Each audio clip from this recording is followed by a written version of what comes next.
Hey guys, and welcome back to the diary. We are on season 2, and we are going to be on entry 3.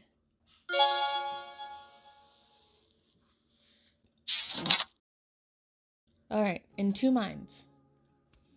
Things had finally calmed down. Sorry, diary, between revisions and coursework. There wasn't really much time to sit and write anything lately. Plus, I need to buy a new binder to keep all those papers organized.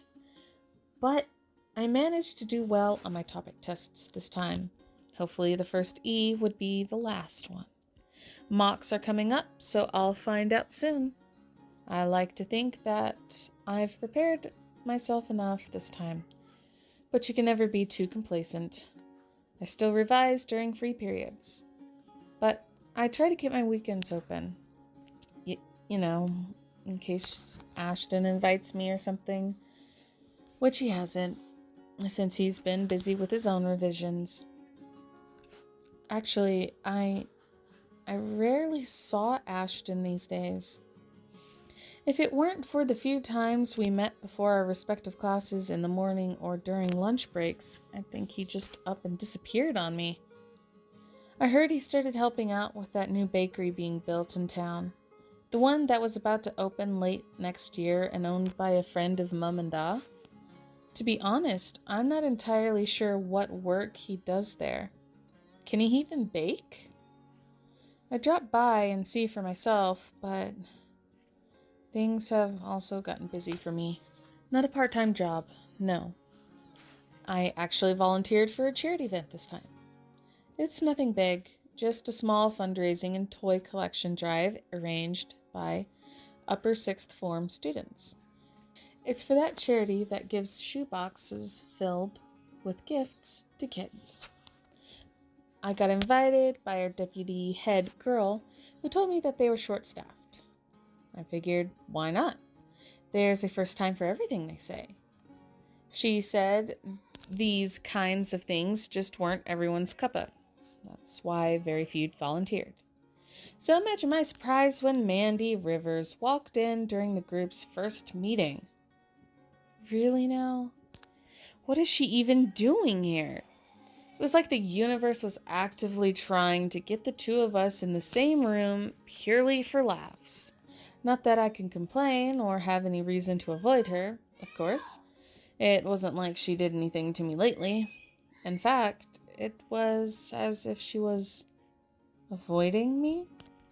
But we need to work together this time. Pretending the other one exists would be next to impossible. Not if we want this fundraising to be successful. To work? What? My head snapped up, and I was met with Mandy's questioning look. I asked which committee you wanted to join. Where do you want to work? Here. She was holding out a paper to me. Upon closer look, it was the sign-up form. Thanks. I'll take a look at my options first. There were only 2 slots left for both the organizing and the documentation committee. Quite understandably, no one wanted to deal with the paperwork and logistics. Vaguely, I noticed that Mandy hadn't written her name yet. She must have been waiting for me to pick so she could sign up in the one where I'm not. Works for me, but is it really okay to keep avoiding each other like this? It feels like we're in secondary again, squabbling like little children. But at the same time, I don't want to cause trouble for the team. Which committee do I join? Organizing or documentation? I'll do this one. It will be hard work. After all, this meant I'd be part of the team who keeps track of the finances and every papers for the event. But in the end, I chose to join the documentation committee. Here, done. Mandy turned away the second I handed back the form, leaning down on one of the tables to write her own name on one of the vacant slots. For a second, I thought she looked happy. Against myself, I tried to take a peek at her choice, but a sudden clap took my attention. Before I know it, Mandy was already handing the paper to our deputy head girl, who now stood before us. Not that it matters that I was in the same group as her, or I mind. It'd just be awkward, but I'll live. Okay, now that everyone has joined a committee, let's get the ball rolling on this fundraising. The folks at this charity said that this year's donation will go gifts for the impoverished kids in the Philippines. Neat, huh? The rest of the meeting goes by without a hitch. Took an hour to cover everything, but by the end of it, we had a concrete plan for the next month's event. We have another meeting scheduled next week to iron things out. But the surprise of the day didn't come from that announcement. It was once the meeting had been adjourned, Mandy and I were the last to leave. Before I could rush out, she gave my arm a tap. I thought this was going to be one of those times when she'd say something rude to me again. Mandy, I'm really not in the mood for... Until I saw the look on her face. And what I was about to say died on my tongue. For a long moment, she just stood there, silent, just like the first day of sixth form. Before I could ask, though, she took a deep breath and started talking. Gales, Even the tone of her voice was tense. I didn't do anything to scare her, did I? Or maybe I did. I'm starting to regret treating her the way I did months ago. Let's work hard together. Let's do our best. She was out the door before I could react. What just happened? Oh, why did I have a feeling that it was gonna go this way? Dang it. I wish I chose the other option. I feel bad. Entry 4, Shifting Opinions. You would not believe what happened today, diary. See, I had to borrow some books from the public library this afternoon. On my way home, I decided to take the longer route and visit the park. It was something my form tutor suggested, since she saw how much everyone in my tutor group were stressing out over the coming mock exams. Seriously, she's the best. And good thing I took her advice, because as soon as I took the next turn... At first, I thought it was just some random girl, but after a second look, I realized it was Mandy. Behind her was a boy seated in a wheelchair. I assumed he was around 5 or 6. Her hand was thrown protectively over him as one of his hands clung tightly to her blouse, while the other to a small pouch on his lap. Another guy towered over them, blocking their way out of the playground. One of the year 13 students from our school, if I remember correctly. And the one involved with the trouble Mandy and her friends got into in year 11. I didn't know what was happening, but it was clear from their tone that no one was meant to see this. "Leave my brother alone," Mandy shouted, roughly pushing the older boy away. Or, as if we little Mandy can do anything. Come on, just give it to me. Wheelchair boy doesn't need it anyway. He tried to reach for the small bag of cookies on her brother's lap, but Mandy slapped his hand away before his fingers could get within an inch of it. I said stop. It's my brother's. I made those for him. You can't just take it just because you think he doesn't need it. Go buy your own. Or what? Or I'll... She faltered when the bully stepped closer. At that distance, and with his bulk, he could easily push her aside. In fact, from that smarmy grin of his on his face, it certainly looked like he would. Seeing this, I couldn't just stand here without doing anything. But what do I do? Defend Mandy. Wasting no time, I stepped closer and grabbed a book off the stack in my arms and raised it above his head. He did not see it coming. "Leave them alone!" Ouch. Ouch. The ball bag turned, his surprise quickly dissolving to anger when he saw me. Tears had formed in the corners of his eyes, and he bit his lip to keep a whimper from escaping. As pitiful as he looked, I did not wait for him to recover.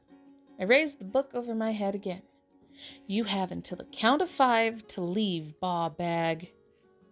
You think you can scare me?" "Leave, or I'll dent your skull."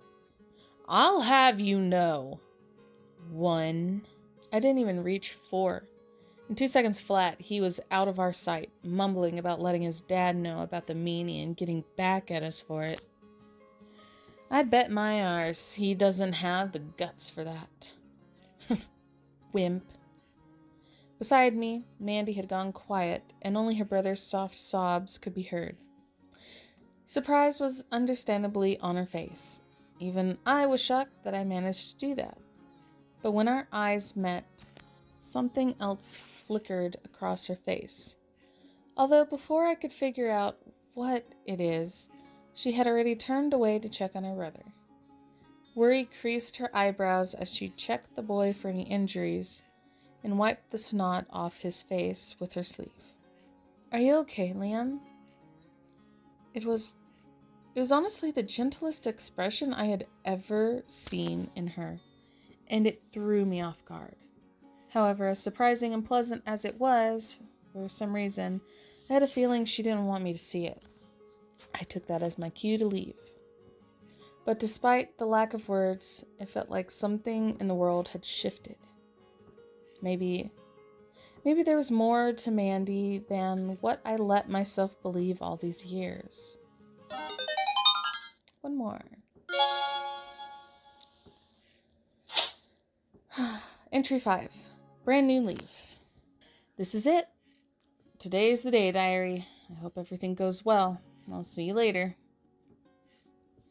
Update. Whew, okay, so many things happened today. But except for that one little problem we had at the start, everything went well. In hindsight, it probably wouldn't have been successful if it weren't for Mandy's quick thinking. And Ash. We thought we wouldn't be able to go through with the fundraising. I'll start from the beginning. Hopefully I don't miss anything. A few hours before we were set to open, our deputy head girl burst into our meeting room and told us that someone broke into the events hall and ate the cakes we were supposed to sell. The gall! The only thing they left were the crumbs. What kind of horrible bawhide would do that? But it doesn't matter who it was. After everyone worked so hard to prepare for this, one person just marched in there and undid all our hard work? What are we supposed to give those kids in the Philippines now?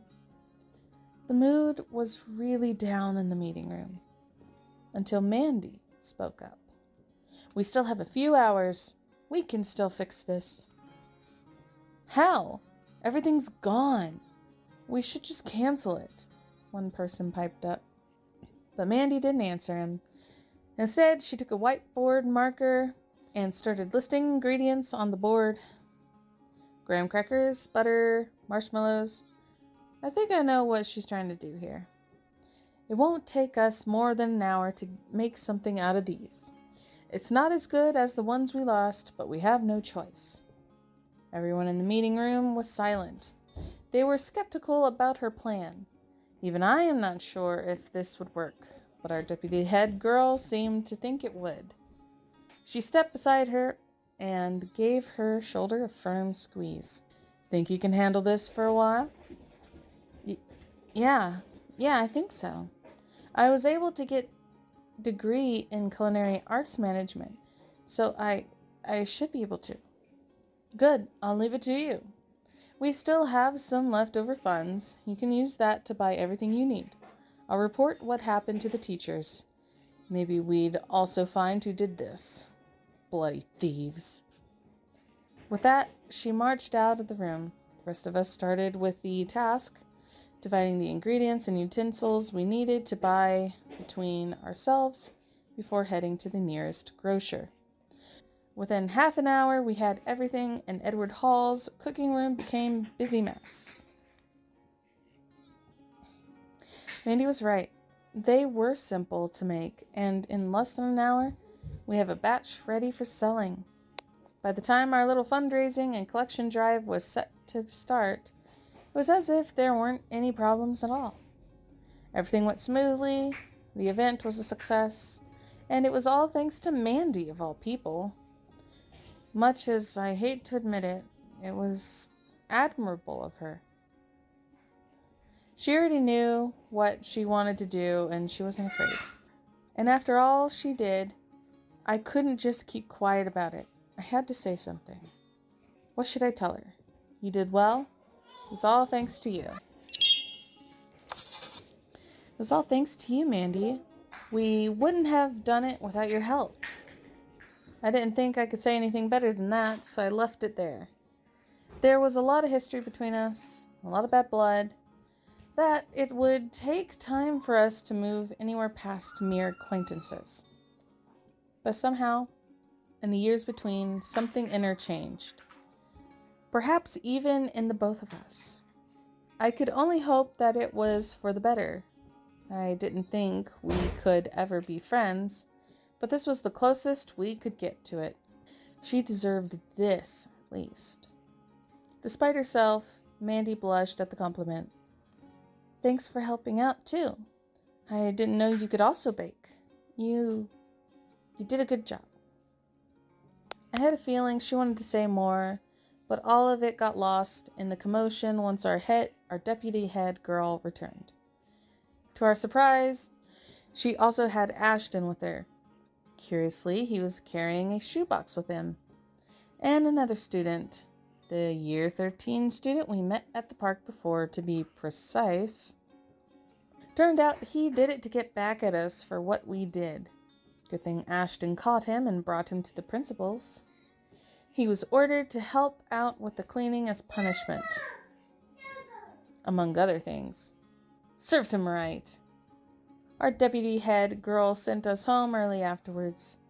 But before leaving, Ashton left his donation with our deputy head girl. Here, it's not much. Just some old stuffed toys and books.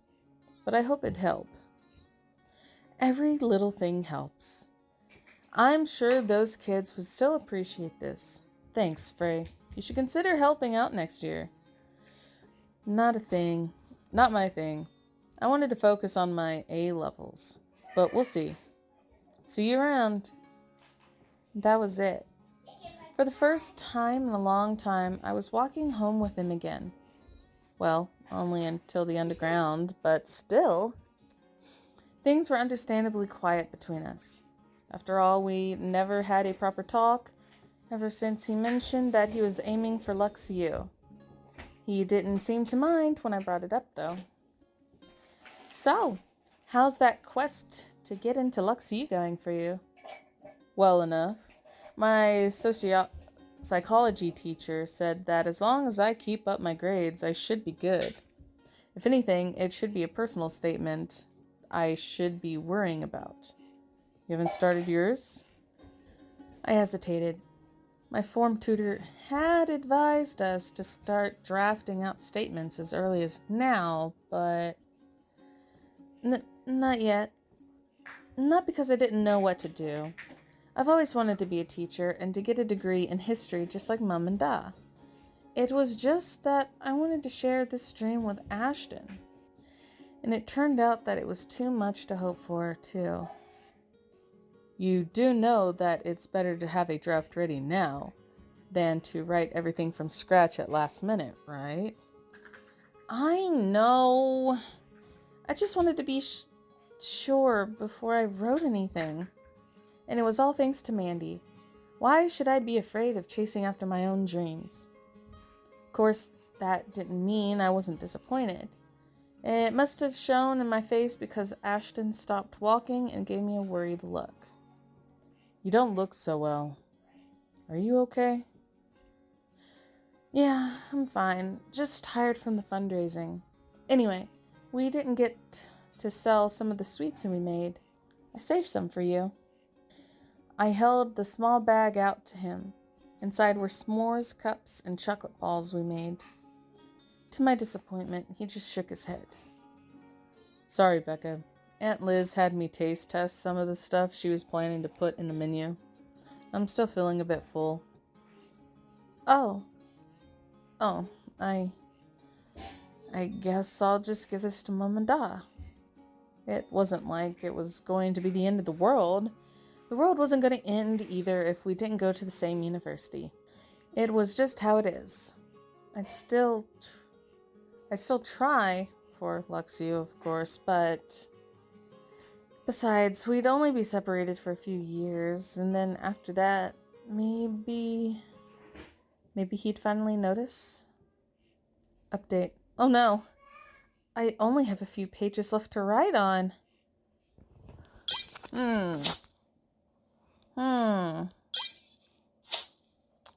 Interesting.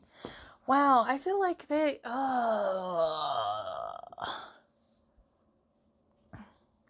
maybe some of the stuff they just didn't want to leave in the story. Or, like, maybe it was, what's the word? Spoilery. Introducing too many characters, leave out a character that they already did.